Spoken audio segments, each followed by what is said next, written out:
This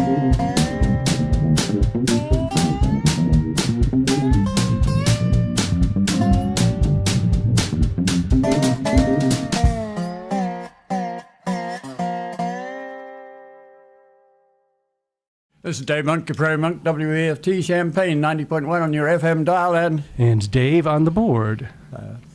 We have guests today. We're going to talk about Little Vermilion River and water there, mining there.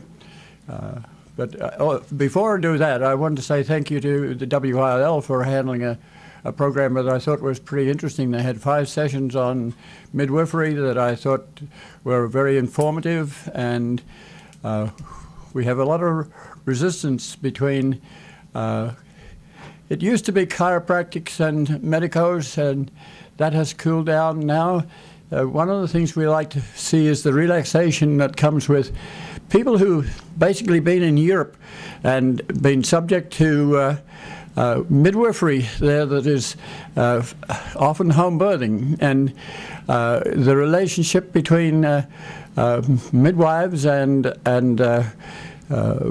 their clients and the doctors, many of whom are quite willing and anxious to have a relaxed birthing, and we don't exactly do that. And many states still have regulations where midwives in various dimensions, whether you have master's degrees or what have you, don't get to work freely in the midwifery area. And so Kimberly Cronick and others put this together, and I thought to congratulate those people, because that's part of what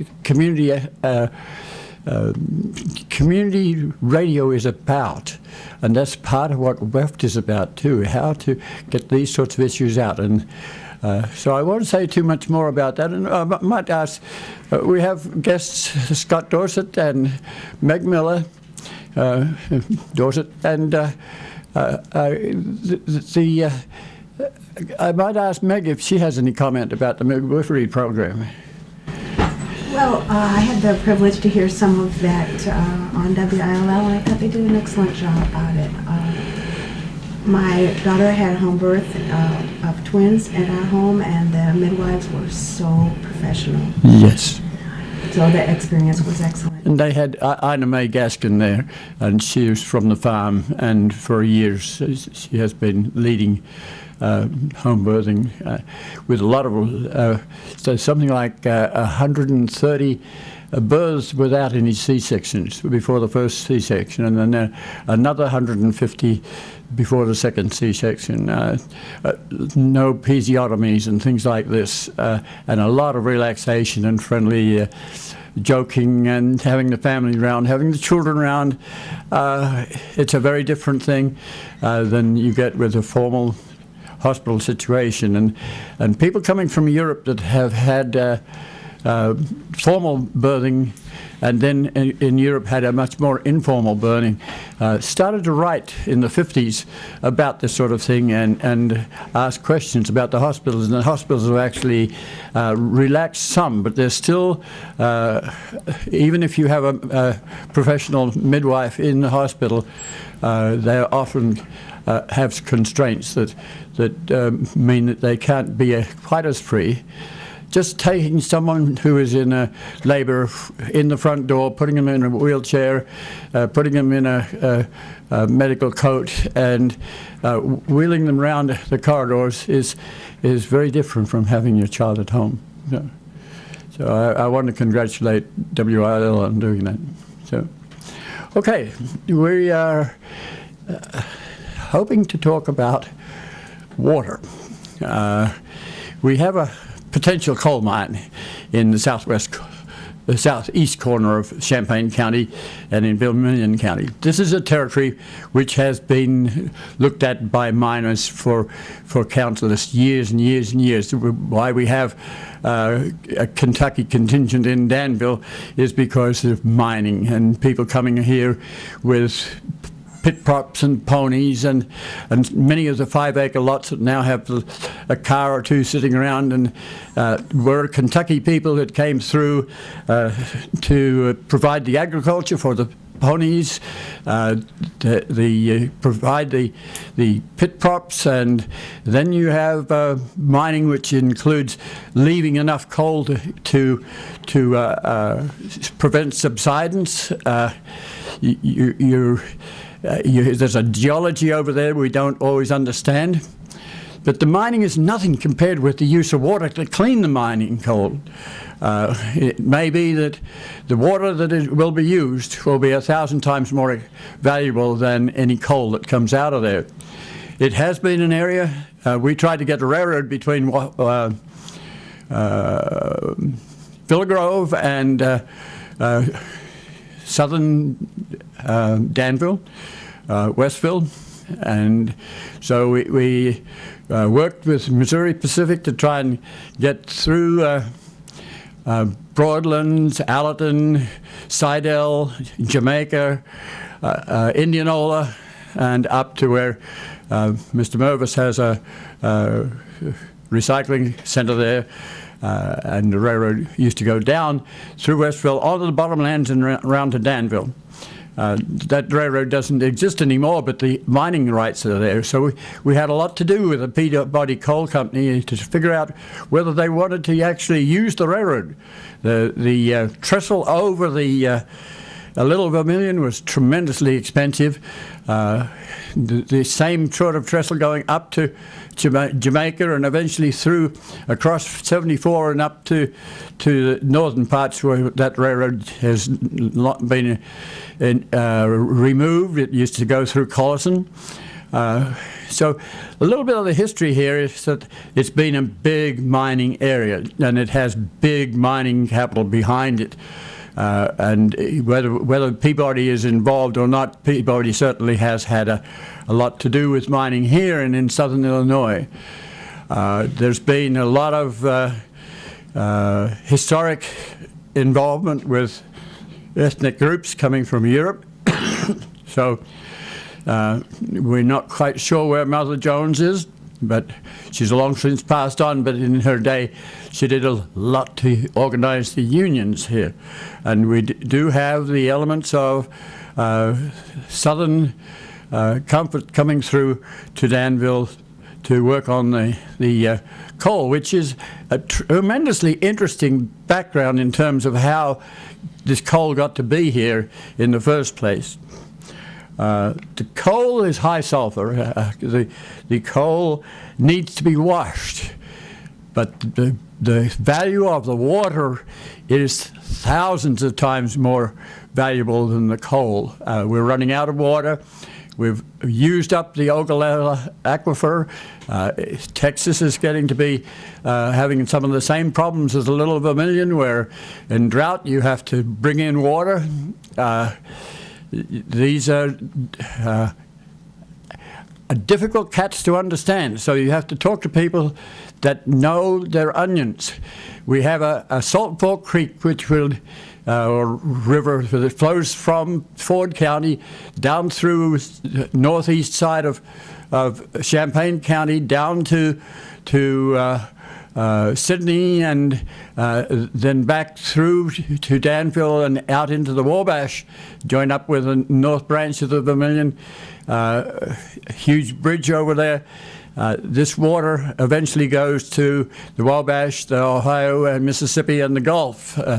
So then you're dealing with dead zone. So if you're going to poke this water out after it's done its washing, where do the washings go? What do they do? And how do they affect the rest of the world? Some of this has to do with climate change. So you're already getting farmers who are using this water for irrigation, and it's hugely expensive use of water. What we need to know is where this water is coming from. Does it take water from the Mahomet aquifer? As the Mahomet aquifer moves gently west through Mahomet, through Monticello, through to Beardstown and out into the Illinois River, and it is an aquifer that helps to feed the Illinois River, and then the Mississippi River, and once again down to Cairo and out to the Gulf. Yeah, that was one of the most interesting things for me, Dave. Scott Dorset. This is Scott here, because I want to keep us a little bit centered on the Vermilion County issue. The area that the mine is currently planned is not on the Mahomet Aquifer, and in fact, it's a bunch of kind of overlaying shallow sand and gravel aquifers. They're the same ones that Oakwood and Ogden currently use for their water supplies. So of course, there have been some intimations that if the mine can't get the water that it needs out of those shallow groundwater aquifers, or the Salt Fork directly, which is the big question we're addressing right now, I think, one of the big questions. Might it be possible for them to find a straw to connect literally to the Mahomet Aquifer and use it? Well, the Mahomet Aquifer basically moves west. But as it goes through Champaign, Champaign is already taking so much water out of that aquifer that there's a drawdown. And so the water that normally went towards Monticello and out towards Beardstown now comes back to Champaign. So the aquifer has been turned around. That's without any mining at all. We also have to realize that this process is a slow process. It takes thousands of years to accumulate this moisture that we're using all in a hurry. So we can very easily deplete what we have and not have any replacement. Now, if you go over to Beardstown, the aquifer is nearer the surface, and it's nearer to some of those sandy materials that come out of glacial meltways. And so there is an absorption of water there, and you replenish faster at that end of the aquifer. But if you don't have water in the Salt Fork, do you come over to the Mahomet Aquifer and rob water from the Mahomet Aquifer? Yeah, well, yeah. I mean, I think that's a possibility. To the people that we've been working with, who farm in and around the 19,000 acres currently under lease, and the 24,000 acres that Sunrise / Hallador / whoever energy company really wants this coal, the conditions are really pretty much boiled down to these, again, non-directly connected to the Mahomet Aquifer sources. You've got the Salt Fork that's under threat. You have the deep, 250 to 300 or so feet deep wells that the village of Homer is already accessing that are within just miles of the city of Ogden. That's why the city of Ogden came out, in fact, with a statement from their board that was against this mining proposal. And then you've got various other issues related to the water quality that you mentioned. Every time you visit one of these clay-lined impoundments where this washed coal water is going to go, you realize that essentially what you're bargaining to create in Vermilion County is an eventual Superfund site. If we use the Murdoch mine as a model, and there's every reason to believe that it is, once these companies come in and get the permits from IEPA and DNR that they need to proceed with the impoundment of the wash water, they become places where, for example, Champaign-Urbana takes their digested sludges for disposal. So, we're all along the intake to the output side of this question, and I think really for me the target is right on the Salt Fork River, and that's the thing that the people we work with. You mentioned the Murdoch mine. The Murdoch mine is out on the south, almost in the next door county, and it was a mine that had rail access from Villa Grove, and you loaded coal there a lot. The mine was closed and had been used as a dump for materials. That's if you want to do that sort of thing. we have a natural history survey, water survey, and geologists that know about the stratigraphy that's underneath these areas. So where does that leachate eventually go? We need to know about, you as a public need to know about, and you need to know where Murdoch is. So you've mentioned Murdoch, and I thought we ought to let people know that that's another mining area, underground mining, and that's where there's an attempt to suggest that this mining pollutant be placed. Yeah, well, it's a real good example of the kind of mine that could develop south of Homer. Excellent article by Tracy Moss in the Champaign-Urbana News-Gazette last week, interviewing a woman who had actually worked at the Murdoch mine and who had subsequently seen it sort of devolve into this, what I'm calling a pre-Superfund site that may be a little bit hyperbolic. And so that was a real good piece of reporting on that part. You know, a lot of these ponding containments for this rinse water. See, the idea that the portal for the mine itself is probably no bigger than, you know, the building that we're in.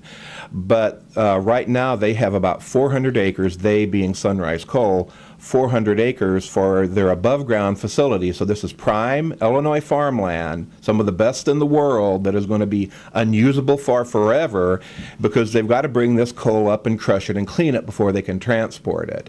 And so that results in a chemical wasteland being developed on about a square mile of Vermilion County. Okay, is it going to be strip mined or no? This is a room and pillar mine, so it's going to be an underground mine with a portal. You know, they talk about you know, several hundred people perhaps being employed at the facility. So they'll be working at the coal face with huge machines that will be assembled below ground and then kind of chew at the face and then transport that out in a typical fashion. They're not calling it a longwall mine. Of course, one of the largest concerns that farmers in the community area have is subsidence, because you're going underground, you're removing, cubic yards of material, and that'll what's the proportionality of what's removed? How much do you leave? 24%? Well, the devil's in the details there, actually. Once they get underground, well, we know that their application to DNR says something in the area of between 40 to 70%. I mean, they need flexibility if they're going to make the process, industrially, useful for them. The question is, once they get under there, you don't really know. And part of the concern is that we know that the regulation and the, during the mining process, the permit review and compliance review in the state of Illinois is just terrible. Those people that do that kind of review and inspection have been stripped bare. And so cases, like ones that are on the books right now, are taking 4 years to adjudicate before these mines really have to do any corrective action. Not only do we have that sort of low employment in EPA and the like, but you have environmental law where water law is as loose as a goose. And that hasn't been fixed up yet either. Who uses the water and who passes it on to the next one? Yeah, huge problem. In fact, with all due respect for Vermilion County, and I don't know their rules or not, some of the conversation that I've heard indicates that there's very little zoning there. So there isn't really an opportunity for citizens to use zoning ordinances to really do anything about this possible mine in Vermilion County. Now, when the mining interests meet Champaign County, and I think that's going to happen pretty soon, then we have a very good land resource management plan and people who are going to actively look at permits to see whether or not the balance of interest is, for the community and the environment and farmland. Now let's change the directions a little bit. Let's look at coal. Let's look at the Australians at the present time who are having bushfires and the temperatures of 145 degrees Fahrenheit. Half of this has to do with climate change. And some of that may be nature, but some of that has to do with humans. And one of the things that's happening is that you have coal being removed that is, sometimes it's in Wyoming where it's low sulfur coal, and that is supplying a lot of Chicago, for instance. But we also have marginal mining. You have a high sulfur content, and that contributes to acid rain. We've had a lot of debate about acid rain, and we've tried to prevent the use of high sulfur coal, and so Illinois hasn't used as much of its coal as it used to. Worldwide, we have to figure that climate is changing, the water levels are changing. You're getting New York flooded out, partially because of climate issues, and very little recognition of this. So one of our problems is how to talk about coal, coal generally, whether it's in India or in China or in the Arctic or Antarctic, and where do we drill? Where do we drill with technologies that seem to be very obviously not reached their peak yet? So you're looking at a worldwide situation. Do we need the coal that's coming out here? And what does it do to the environment? We don't know too much. And when you have climate people speak, then the resistance is tremendous. So if you listen to some of the people who are climate experts, that perhaps California and other places, the people who are scientists that are speaking to scientists express themselves publicly, some of the information gets to have something like 2,000 emails, perhaps one or two of them which are positive. There is a negativism here. So how do we go about letting the public know what the Water Survey knows about the stratigraphy, the flow of water? How do we get this sort of information to politically different groups? If you're in Homer, you're dealing with a town that was a railroad town and an elevator town, and so most of the people in these towns are largely people who are working the railroads and the elevators. The surrounding towns have been taken over with manifest destiny. Manifest destiny says that God says that you can take over from the Indians and do what you damn well please, and then not care too much and not be too educated about it. And when the thing comes to money in your pocket right locally, then you get to be very local. But there needs to be an education process where we educate both the political community that's in the town plus the community around about. Now, in the Little Vermilion, you have some advantage because the Little Vermilion River is not sitting on an aquifer. And you do have drought, and we need to know that, and we need a community that knows that. And now the community is very next to a major university, but you can easily go to a meeting in Vermilion County where you have farmer resistance to people coming from the university and even buying land in Vermilion County and then wanting to vote on water use or coal use or things like that. And so those people have been somewhat banned because they are eggheads or academics, and do we really want them? So somehow we have to get these people together, and that's what radio programs are about. And I want you to say something about that process, how you as a person in the Natural History Survey at one stage, how do you work with your water survey? How do we get the information that we need? You know, I, as someone who's vitally interested, do not know the details of the stratigraphy under Homer, under this whole event. Yeah, well, there's, you asked a question about education, and I think, for me, one of the most valuable resources that I've seen really develop in the last, well, just 6 months or so, is a very good website, a very good portal that talks both about these more universal issues and about the one that we have right at hand in Vermilion and Champaign counties. And that website is very simple to remember. It's standuptocoal.org. Some very dedicated individuals from the Homer area and from the Seidel area, and I'd love to mention names, but I don't. If they're listening, they know that we appreciate so much the work that they've done.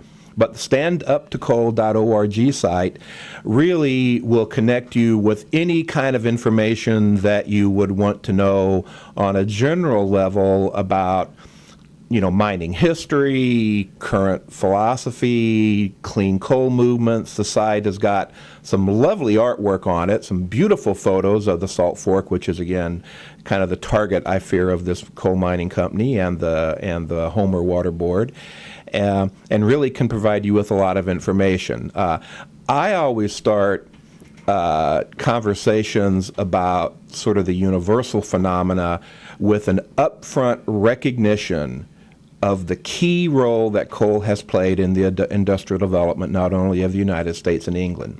I'm sitting here in a heated studio with lights and a microphone in front of me. And so I don't take anything away from that old history of coal. But what we have to recognize as we move forward in our personal lives and in our community lives is when times change.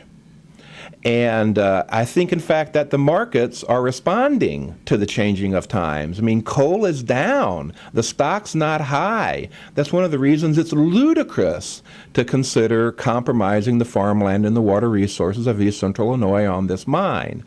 Now, you have to have an honest dialogue if you start that about the impacts of fracking and natural gas in the United States. So in my mind, what's left out of this picture totally, and which we've always, I think, ironically and conveniently left out, is the issue of conservation. What kind of automobiles do we drive? How do we emphasize our energy inputs?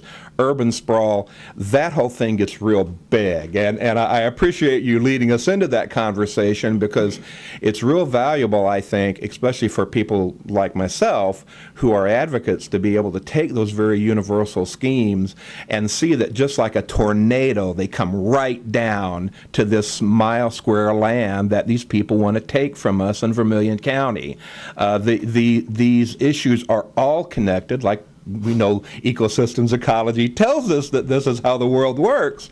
And so we've got to recognize all of those things. Yeah, I went to that website last night and I could not download the map. And some of the references are kind of technical. So we have perhaps 0.01% of the public is knowledgeable about what's going on here. And how do we get that information out is a problem.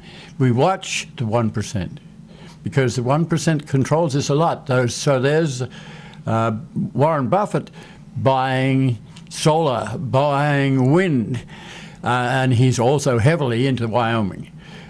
So he's into that sort of coal, which is not so high sulfur. So these are leading citizens of the world who control that 1% in Wall Street and what have you. So how do you find who owns what here? Who's controlling the section that is Homer, Broadlands, Allerton, Seidel, Jamaica, Indianola, that sort of area? Who basically has their fingers on this? Well, that's an excellent question. I mean, of course, I hope that the citizenry of Homer does.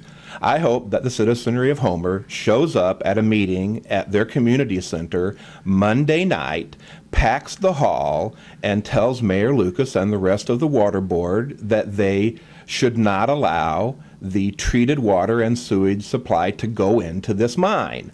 I mean, that's the only way I stay hopeful in this large universal sort of picture, is by direct local action. If you follow, trying to expand upon that, if you follow from Sunrise's site, you hit a large mining minerals resources development company in Denver, which is, over 50% owned by investment banking interests on Park Avenue in New York, that talks about utilization of the North American resource economy. But I can't drill any further than that. Our local issue is that with marginal knowledge of water use and infrastructure development, the political elite of a small village in East Central Illinois have taken it upon themselves to say, damn it, no matter what the citizenry says, we're going to punch in this coal mine.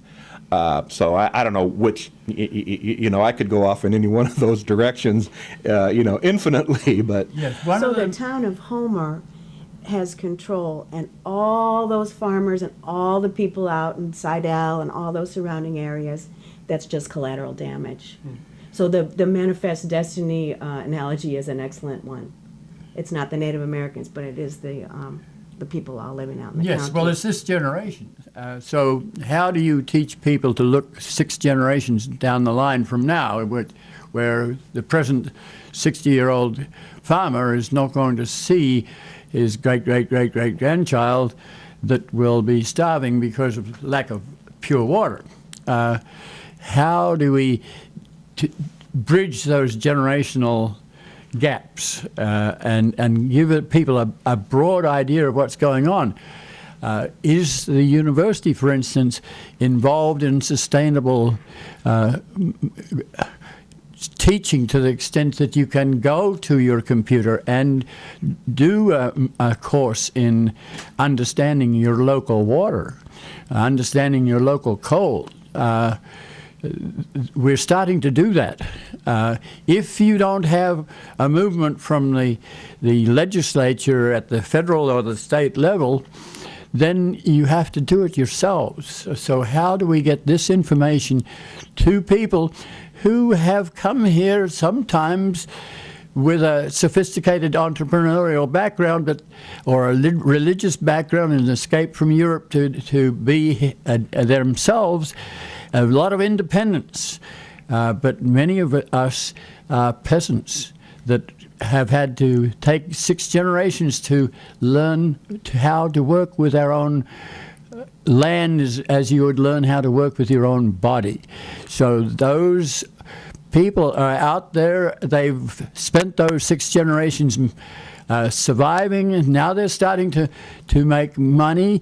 The price of corn has gone up like crazy because we're into energy of a different sort, namely ethanol, and now you are going to have prices of food go up because the cost of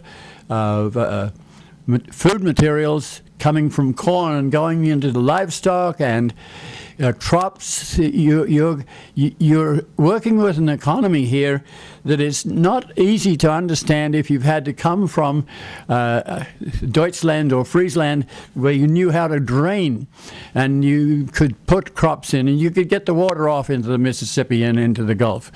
Now we have to figure out how to keep some of that water on and let it leak into the aquifers, and how fast can we do that?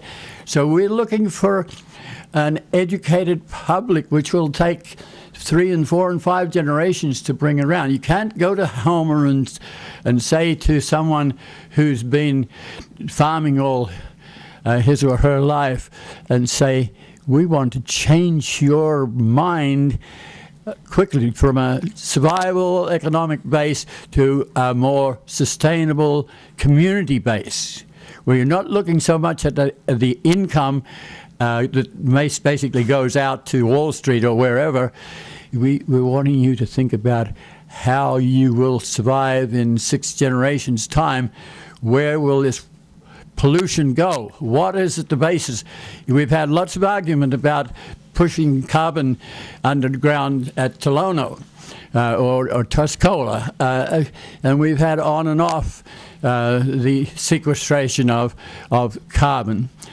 We need to be able to know how to work with carbon and not just buy off the ability to do this because we have a few people that don't have a sequestration problem. So you buy this, it doesn't solve the problem. We want to know what you're going to do in 6 generations' time, and I don't see that happening at the moment. But the sort of programming we're having is a start to getting people to listen. And well, you know, David, I got to jump in here because I do see that happening with the people in South Homer and other townships and into Vermilion County, in Champaign County and into Vermilion County. When you said 6th generation the second time, I was reminded that we have multiple generation farming families that are leading the charge against this coal mine. And you can debate rational energy and agriculture and pesticide politics for a long time, but I want the people who are listening to this to know that at least we have a kernel, at least a kernel, probably a whole ear or a whole plant, a bushel, an elevator full of people in southeastern Champaign County who do understand that land ethic and who do understand their commitment to resources. And, I think we as humans go through this kind of feast or famine evolution that it's really hard to put into just a few words. But there's no question that some of these same people that I'm talking about are evaluating their agricultural practices every year to try to push as many bushels per acre as they can. And I think part of what will eventually be their learning process through working on this mining effort is probably to reevaluate some of those practices and think about what herbicide or pesticide applications really have. One of the things that we talk about a lot in the Salt Fork is that there are federally recognized sensitive mussel populations and other populations in that river. And some of the people that feel the strongest about those populations are the people who do the farming there. And I think that is we've reached a break point, I think, at least for some of these individuals and hopefully in our culture, where people really want to take a look at these more holistic concerns. And I really have got to take my hat off to these stand up to coal people.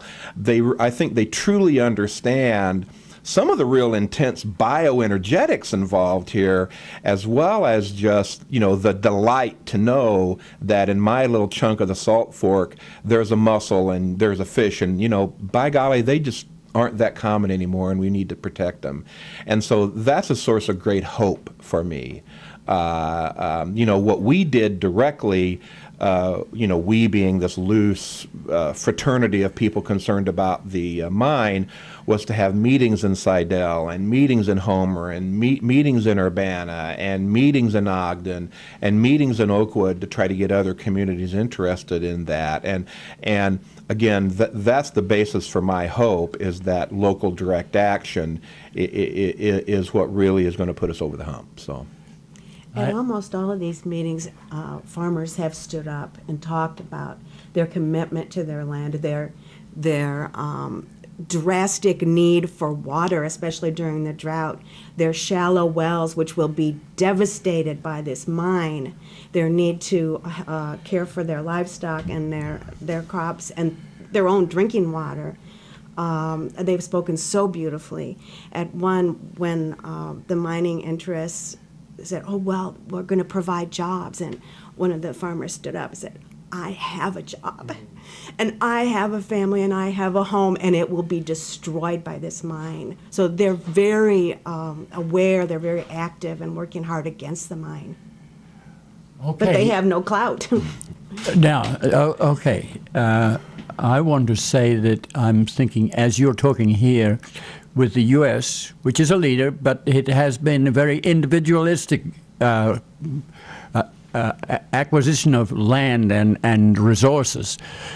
I'm going to Brazil, Portuguese, and at the moment you're having ports put in to provide corn and soybeans. The Amazon rainforest, with all its biodiversity, is going at a rapid rate. We're looking at places like New Guinea. I'm thinking of the birds of paradise and the like that are going to be gone within a generation. I'm looking at elephants that are taken out for their ivory. We as the U.S. have a responsibility to the rest of the world. This is almost, this is more important than war. This is trying to educate people, to humans, to not overuse their environment and to do it sensibly and to do it with gentleness. And so that comes right back home. How do we do this at the common market? How do we have a farm in Little Vermilion that would demonstrate how we can grow a vegetable with a minimal amount of water? How do we look at local structures? I have a question about the Farm Bureau. Where does the Farm Bureau stand on this? At a national level, but also at a local level. There are Farm Bureau leaders in this area, in Broadlands and Allerton and other places that are leaders of the push. And we have quite elegant leadership in the Farm Bureau, the administration. So I'm anxious to see, or to hear from you how the Farm Bureau fits into this. I'm going to say to David, we'll take a moment off shortly, but when you answer the Farm Bureau question, perhaps we'll have a little bit of music, because sometimes the dance, the art, the local, who wears a tie, for instance? Am I talking to people with ties on? No! We want someone who is free to move, to think, to dance.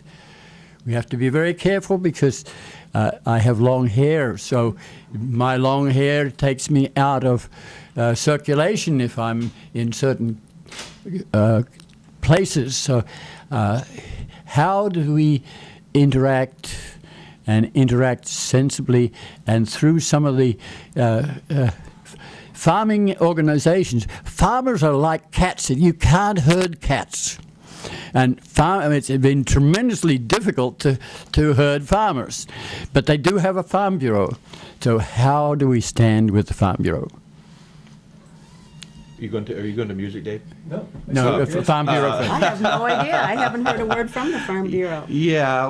Well, the best information I have is that the Vermilion County Farm Bureau hasn't taken an official stand, and the Champaign County Farm Bureau hasn't taken an official stand either, as the Champaign County Park District, who administers Homer Lake, hasn't taken an official stand. Forest Preserve District. Forest Preserve District, thank you much. And I think those will happen as we get to the issue of the crux of this may be the issue of the raw water withdrawals from the Salt Fork. That pulls the Champaign County planning domain into business.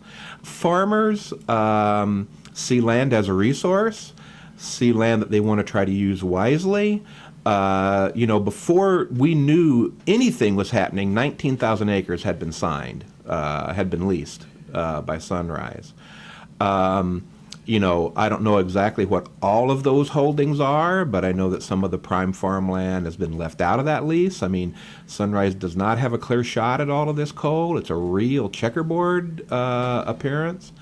But I'm not an expert. I'm not a farmer. I know the farming community only peripherally, and I'm not going to speak for farmers, really, or for the Farm Bureau. So. Okay, so when you have a checkerboard thing like that, eminent domain comes into the fact, and so if you have somebody who is in the way of a railroad, then eminent domain says, we will take you over. We will either condemn your site, or we'll make you an easement, or we'll do an aggressive takeover. So when you get a checkerboard and there's only a few pieces of the checkerboard not filled in, often the fill-ins get filled in by the law. Well, and that's exactly why we're going to the mat to try to stop this first harmless-looking treated water sewage deal from going through, is because if the elite political leaders of Homer allow that to happen, and this could be again Monday night, tomorrow at 7 p.m. at the Homer Community Building, then that's going to really give Sunrise a toehold. They will have invested $1.5 million to run that pipe 1.5 miles. They'll have treatment facilities, and the concern is that if they can prove viability through any kind of retention method or shallow water boring wells, all of a sudden they're going to be able to use eminent domain as a way to basically take land that farmers and other citizens don't want to use, because rail is very much in play here. I mean, I know you've got an intense interest in old rail paths, and you talked about Vermilion County earlier in the show. They've only got a couple of choices. They can either take it out and bring it out through Sydney, which would probably be a trucking route. So the people in Sydney should be listening, if you're down there, that you're going to get coal dust in your town. Or they're going to go up north to try to connect with that line that would be that runs right through. Well, the one that runs Ogden, I guess. Yeah, you know more about the rail path than I do. Basically, to lead them north. Remember that most semi-trailers do 4 to 6 miles to the gallon, and they're taking like 5 ton, 7 ton of coal. Railroads are doing 1 ton of freight, 1 gallon of gas, 500 miles. So when I went to Chicago at Christmas time, I was stopping at rest stops where there were absolutely no semi-trailers. And that means that the railroads are taking these semi-trailers off the roads. So invariably, if this gets underway, it will have to be a railroad. Yeah, and we were looking at maps, and boy, the line just cuts through some really. There's talk about it running right down one of the smaller tributaries to the Salt Fork, and that's just a horror scenario. Well, I believe the railroad line they would use is it's been somewhat consumed, but it comes through Missouri Pacific, through from Villa Grove to Broadlands to Allerton to Sidell to Indianola, and goes up to meet the lines that go on the east side of the state. That line has been taken out, and the valuable trestles have been taken out over the Little Vermilion. But that would seem to me that the resurrection of that line as it goes into Westville would be very, very appropriate. Yeah, the line that I saw traced on a map was one that would have been running due north of the portal, which is approximately 3 miles southeast of the village of Homer, southeast, and pretty much straight up along one of those drainages. And I wish I could remember the name of the creek now, but I don't. And then connecting with a line that must run parallel with 150 at some point in time to go like from Fithian to Danville. Maybe we're talking about the same line. I'm just a little north of there or something. Yes, well, people don't want to hear me say this, but we were very slow in trying to acquire a railroad bed between St. Joe or Urbana and Danville. Mm-hmm. And that abandonment starts in Indianapolis. It is active to Crawfordsville. From Crawfordsville, it has been consumed. But we took out an interim trail use agreement on the area between Danville across the Vermilion River with a huge bridge that's quarter mile long, 160 feet off the ground. And so that line is in jeopardy of elimination, but with interim trail use agreement, it's a rail banking act. And it's an attempt to keep railroads in action. So since we were so slow as a community to buy that land from the Conrail, and we were advised to buy it quickly, and we'd virtually get it for a very low price. It took 10 years and we didn't buy it. So now CSX owns it. And CSX is being rather slow about deciding what to do. And as you're looking at coal, who runs what coal where? And if you look at the other end of this, it goes from Danville to Urbana, and then the line is active from Urbana through Champaign, through Cargill, through Mahomet, through to Mansfield, and then it turns onto a north-south Norfolk Southern line.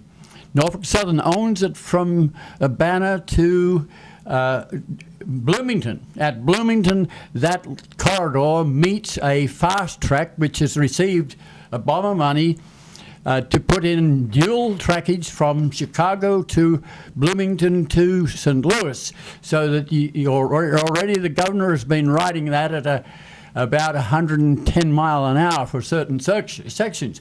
Hugely expensive. There's like 30 bridges have to go in at a couple of $1 million a crack, so that you don't have level crossings. Now, the line that you're talking about, which may be the feeder for this coal, comes right in there,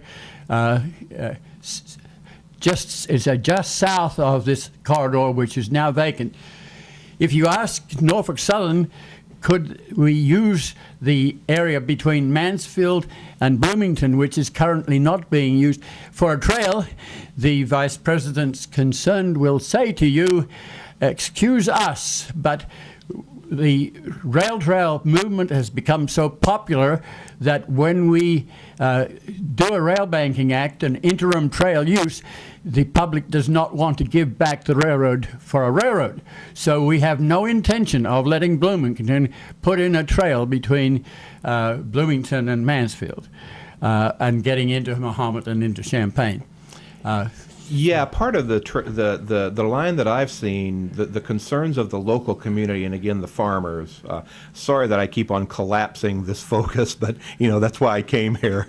There's a lot of tile drain in this area, and so the farmers that I've heard from are real concerned that this trail link that follows the path generally that I described is just going to wreak havoc with their ability to get water off of their soils.